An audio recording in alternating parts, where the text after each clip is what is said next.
Welcome to a discussion this morning on what we call instant market insights. And this is Bob McIlvaine of the McIlvaine Company.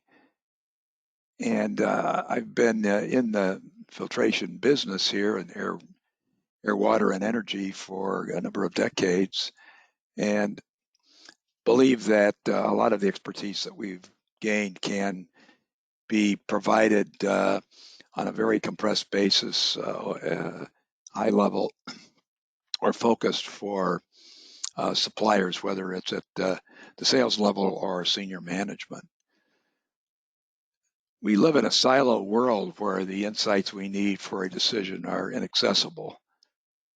The McIlvaine Company has been breaking down some of these silos and relating the internals of those silos to each other with some interesting results. The McIlvaine Instant Market Answers Program discussions are conducted by Bob McIlvaine as online conferences, video conferences. Revenue forecasts for many flow and treat applications in different countries and industries can be displayed. McIlvaine has 15 reports with an average of 50,000 forecasts per report, which are current and can be instantly accessed online. Market share data on thousands of companies is on display, as well as lots of project data. The client may not need to know the details, but if they can see a display of gas turbine installations in Algeria, coal-fired power plants in India, or the clean rooms in the state of California, it will provide an instant insight. Much time has been spent in the last 6 months analyzing the coronavirus impacts on the flow and treat industry. There are major negative impacts for most flow and treat companies, but for suppliers of air filters and masks, it is an unprecedented opportunity. It is also an opportunity for those people dealing primarily in the pharmaceutical industry. McIlvaine has services with daily alerts on both the technology and pharmaceutical solutions for COVID. This provides a unique perspective on the longer-term impact by country and product on all the flow and treat industries. I'm available for conferences as short as 30 minutes or for extended engagements. There's much to contribute relative to sales or product decisions. Another great value can be advice for senior management relative to organic growth or acquisitions.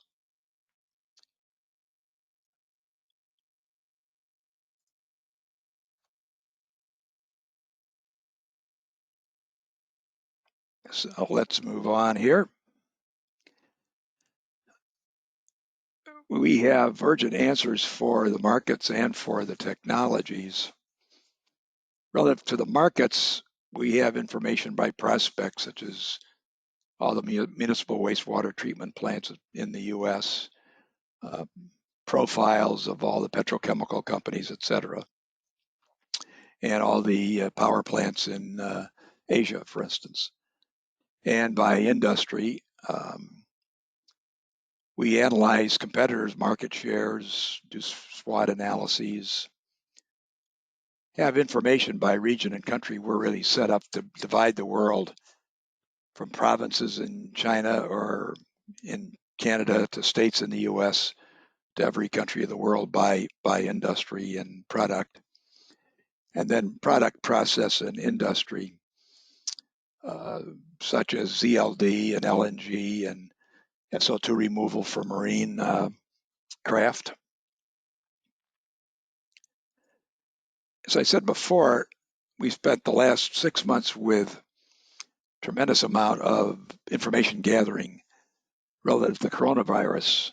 We have a instant service essentially here. We've got daily alerts on technology, and here, for instance, is the August 14 list of alerts that runs about 10 pages of information. The same on August 13th, so this comes out daily. And El Marco has a high efficiency filter media and shows that the cost of that media is only about 2 cents a mask for very high efficiency. So that puts things into perspective. And Smart Air has a review, for instance, of a personal air purifier, which has if nothing else, a very good format for actually determining how efficient a small HEPA air purifier will be in a given space. So we are looking at the hog processors and what doctors groups are doing, and meat processors in China, tribal casinos, and so forth. So it's pretty wide ranging on a daily basis. And we do the same thing in the pharmaceutical solutions. How big and how fast are the vaccine developments? How effective will the vaccine be? Who are going to be all the suppliers of the therapies? And how soon are we going to have effective therapies? So this gives us some pretty good insight as to not only what the markets for uh, various different masks and filters and disinfection products will be, but also how it's going to impact the valve and the pump and other industries, because until we get some of these vaccines and therapies, it's going to be a big impact on the market. And we're doing daily analysis of the impacts on the market and looking at what people are like Goldman Sachs are saying. And if nothing else from this graph, you get the idea that there's a lot of variation in future forecasts depending upon when these vaccines are actually available, how effective they are. And this really affects many different industries in many countries. And so we're looking at this on a daily basis, looking at what everybody else is doing as well on it.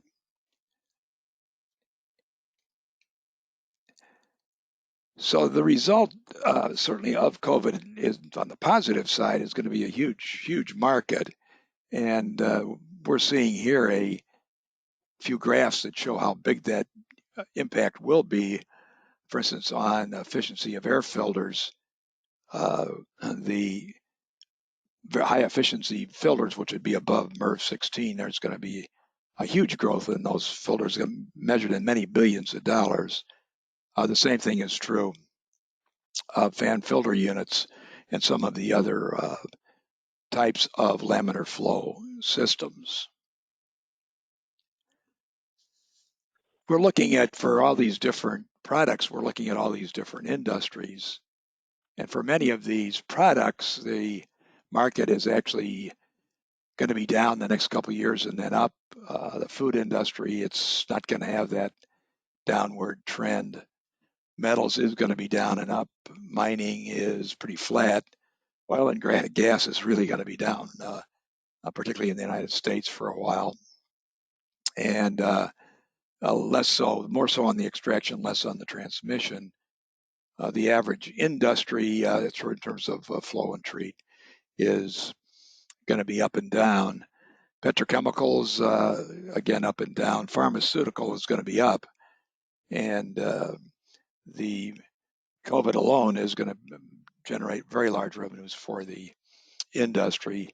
Power generally is going to be down, although there's an interesting aspect of it is if the HVAC in buildings around the world is increased substantially as a way to mitigate COVID, could be a pretty big impact on the power industry globally.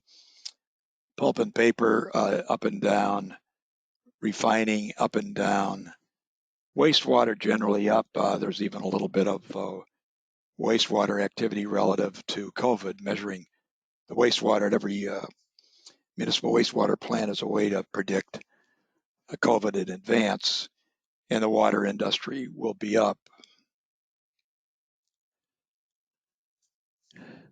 We've translated that into the forecast for various different flow and treat energy markets. And the fabric filter industry over the 2019 to 2022 period will be up about 10%. but this is a number that could change tomorrow. But as of today, scrubbers up about 14%, FGD down. The market in 2022 will be less than today. Same thing for precipitators, slightly up in thermal and catalytic, up fairly significantly in liquid filtration, a little bit less in sedimentation, modest increases in pumps, modest increases in valves, way up in treatment chemicals because there's a lot of treatment chemicals that are used in water that are also used in decontamination of spaces for the virus. Air filters is going to be up in a huge way. Monitoring is up as well. It's going to be offset in some industries, but a lot of monitoring for COVID. And clean rooms, due to the pharmaceutical, semiconductors, and some of the others, will be up over the next 3 years in a fairly robust way.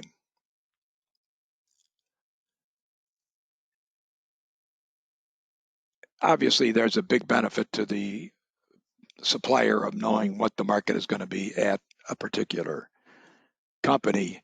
And in fact, these days, without the ability to uh, have conferences and exhibitions where you can pull in these sales leads, and without having salespeople to be calling and finding out where these opportunities are, to know what these opportunities are and to target them in the ways that you can online is very important.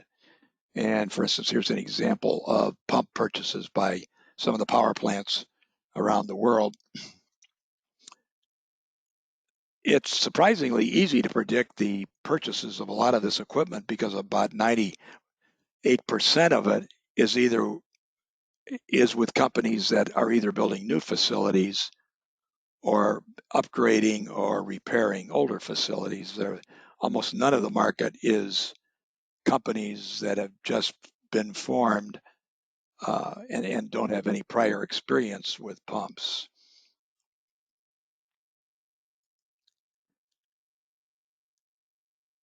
We do track a lot of different equipment and products and even gloves and gowns and that sort of thing. So we can take a company like Intel or Samsung or TSMC and evaluate what it's going to spend on consumables, ultra-pure water systems, scrubbers, oxidizers, cartridges, etc. And I just see TSMC. It's gone a long way since I was at a semiconductor um, conference in San Francisco, probably 30 years ago.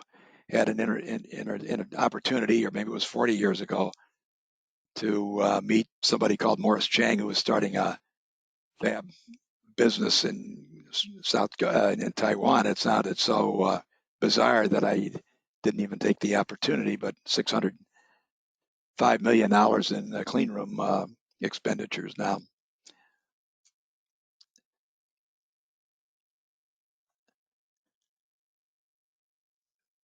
Meaningful market shares can be assessed. We see a lot of market share information that's somewhat self-serving by picking that portion of the market where whatever you're trying to show comes out in your favor. And I think there are a lot of different ways to look at it, and we can help you look at it in some of those by industry process and essentially to look at where the profits are, where the profits can be. So the market shares in applications where there's more profit to be gained are certainly meaningful. And it can be looked at too from the standpoint of what could be a potential acquisition and market strength, technology strengths, etc.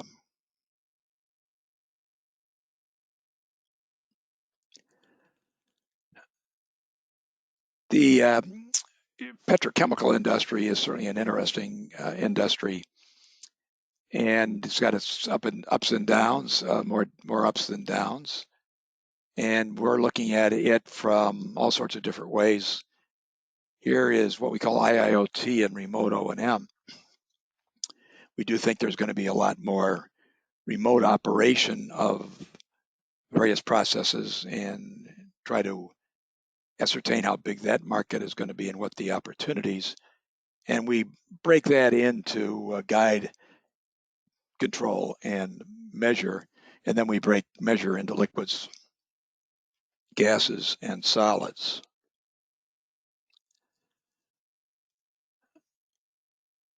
We're looking at all the different industries. Sugar is an interesting industry from the standpoint of you've got both your beet and your cane sugar, and they're pretty distinct.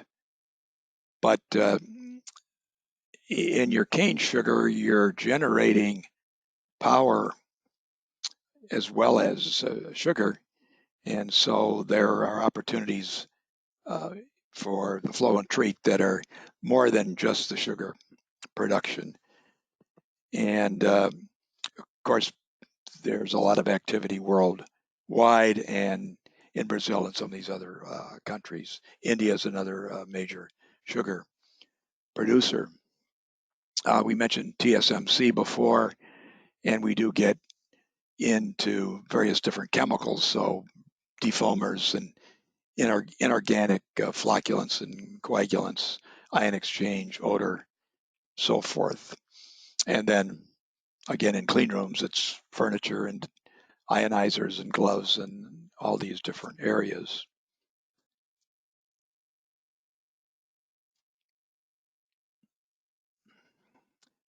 We'd be glad to talk to you more about a program, and certainly one that could involve as little as a 30-minute phone call where we show you some of the specifics here and talk about the markets, or more extensive. But we're available for any or all of this. And here's the information about myself here with you can get a hold of me at 847-226-2391 and R. McIlvaine at McIlvainecompany.com. And there is a link to my biography on the website along with this recorded presentation. So I thank you for spending some time with us today.